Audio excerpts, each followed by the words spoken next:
there are statistics that kids that don't live with mom and dad turn out to be wayward. That's there. But I tell them, you can be different. It's not just about the kids. Their marriage is also really important. Then to your kids, they never ask questions. They never want to bother you. Like Audrey, I don't want to bother you, mom, but I know she needs something. Yeah. You know, I was actually telling I think this morning I was talking to Keandre.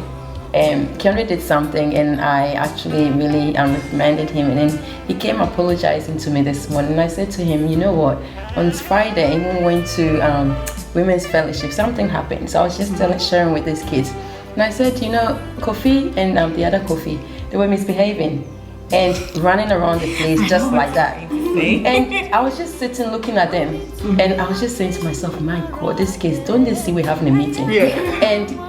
And Estina just turned and looked at her son and gave him this look. That look alone, you know what? Kofi went to sit. And then I said to Keandre, and then Keandre was like, but why? And I'm like, yeah, because that is the language. They speak that language. So Kofi knows that if he doesn't go sitting, something would happen when he gets home.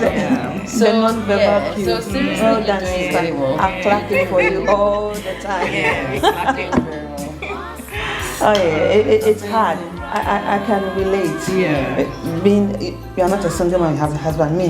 Anyway, that's just by the way. And I was gonna say, because you know what? For me, I mean, I've got my husband and I've got the 4 kids, but I still struggle. So I was gonna ask you, how do you do it? Like, you are a nurse, you are in the ministry, you actually an organizer, you are the choir rehearsals, Friday, Saturday, like, you know, it's like Monday to Sunday. If 8 days was in the week, she will still be occupied. And look at you, you're still going strong. Like, people say you are smiling, you are babbling. Yeah, and how are you going about I clap it for myself.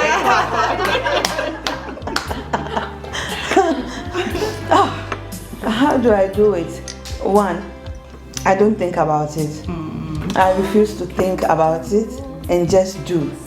You know how when I say I don't think about it, that doesn't mean that everything is in chaos, but I have a routine, so I know I get up. I was telling someone at work that I think I should start a reality show, TV where I put cameras everywhere.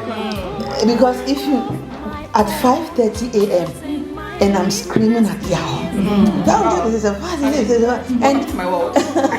it's just 5 a.m., 5:30 a.m., and that's the beginning of my day.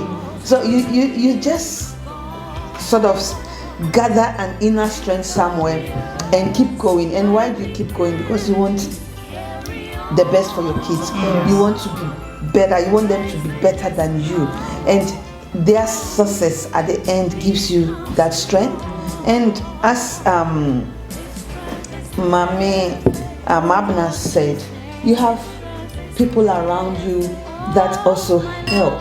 And I think you don't just do it by yourself, or else you find out that you are drowning. So even those little helps gives you that comfort that, oh, I've got someone. Even if you don't call them all the time, the thought of you knowing that I've got Auntie Erica, I've got Baba, I've got Ichan, I've got Auntie Ernestina, and other women available for me, it's a rest. It gives me that inner peace, the support system. But I think I just keep going because I don't have time to complain. And as I said before, when you complain, who will listen? So I just find the inner strength, and by God's grace, God's been good. Amen. God's been good through church, through work, and I think the favor is working. And I pray that the favor will continue to work, and they would turn out to be. I tell them there are statistics that kids that don't live with mom and dad turn out to be wayward. That's there. But I tell them, you can be different. That's it. Listen, I stayed with just my mom. That's it. And I'm okay. I am not perfect, but I think I turn out okay. So that, right. So it's statistics, but we also know that there's a God. Yes, sir. So He makes all the difference in the life of our kids. So long as we're doing the right thing right then, so long as we're involving God at the center, God as the center of it all, I think our kids are going to be fine. the fear of the unknown.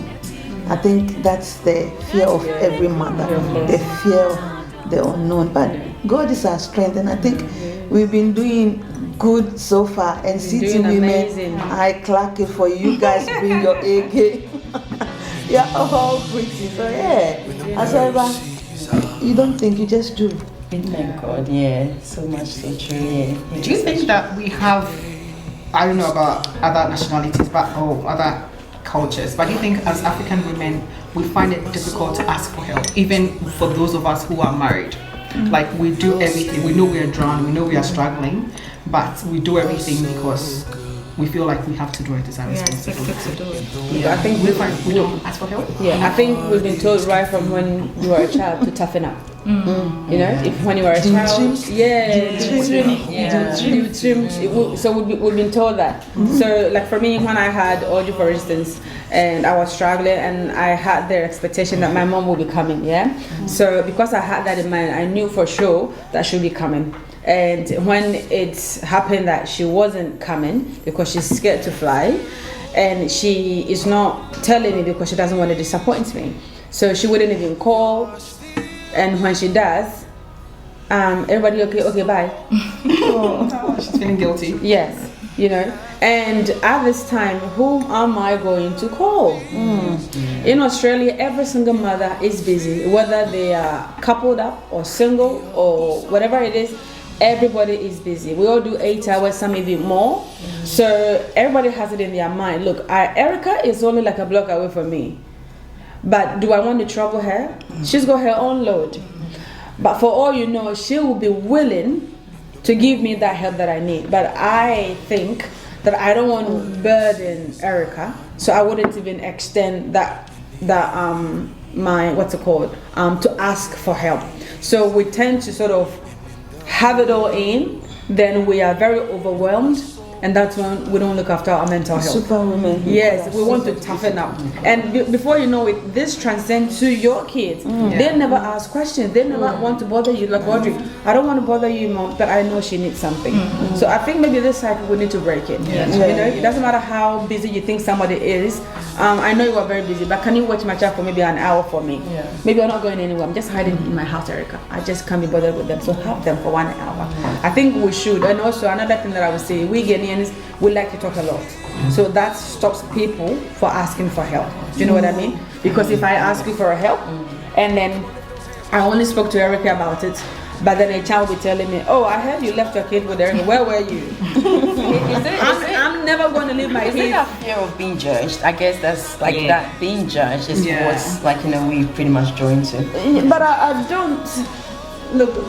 I don't know being judged in what context, because the other nationalities do. Neighbors are their friends. You see that my kids are in this neighbor's house playing with the other kid. They build that strong relationship with neighbors. So you see that even though they don't know themselves, there's this small community that actually look after each other. So if I know and trust Erica or trust a child, that I can leave my child with a child, no problem. I wouldn't hear this from anywhere. And that even if I do, I wouldn't take offense, because I don't know in what context a child was mentioning that. Do you know what I mean? That gives me that freedom that, oh, I can leave my child with Erica, I can leave my child with a child. But if people are not going to talk negatively about the fact that I have left my child with someone, then people will ask for help. Do you know what I mean? That's my take on this. But yeah, so what I was driving at was that with the analysis that you've put on the table, it feels or sounds like maybe many of us women are fearful of being judged by others. That, hey, you don't have time for your kids, you're always constantly leaving them with neighbors and also. So maybe if we psych our minds and then break out of that cycle, and then genuinely just say, hey, Baba, I really need time out. I need to bring my kids. I need to just go with my husband somewhere. I mean, it doesn't hurt. I'm just gonna be real with you. I won't just say, oh, I'm going I need to let you know I'm going to movies, or I just want to have me time with my husband, or for me. So can you mind the case for me? And I guess. And on that topic, it's just something that our two families have decided to do now, because we realized that we're not going anywhere. So we had this agreement that if Baba and Jima need to go somewhere for the weekend, they can leave their kids with us for the weekend if we need to go somewhere as well. Because we don't have any other family members. Like, I mean, we probably do. But I mean, we are all we've got, right? And so if we are able to build that good relationship with each other, it doesn't have to be family, but friends, and leave your kids with them for like a weekend. Just have some good time with your family, and it saves your marriage as well. Like, it's not just about the kids; the marriage is also really important, because before the kids came, there was marriage. Yeah. And we find ourselves being The men involved will be with the clapping kids. for you. Because you're always saying that we are prioritizing the kids over them. That's right. And the other time when it was our anniversary, last December, we left our kids with Baba and Jima and went to Melbourne. It was so peaceful. Like, other than that, we just have, stop it, don't go here, don't. It's not good. It's too stressful. So let's just have the habit of being able to ask for help when we need it. I think it would help all of us. See, for me, I mean, I know I've had 4 kids, and sometimes I wonder. I just look at them like, how did I even have 4 kids? Like, You're gonna have more? I don't know. She knows how she did it. She knows how she did it.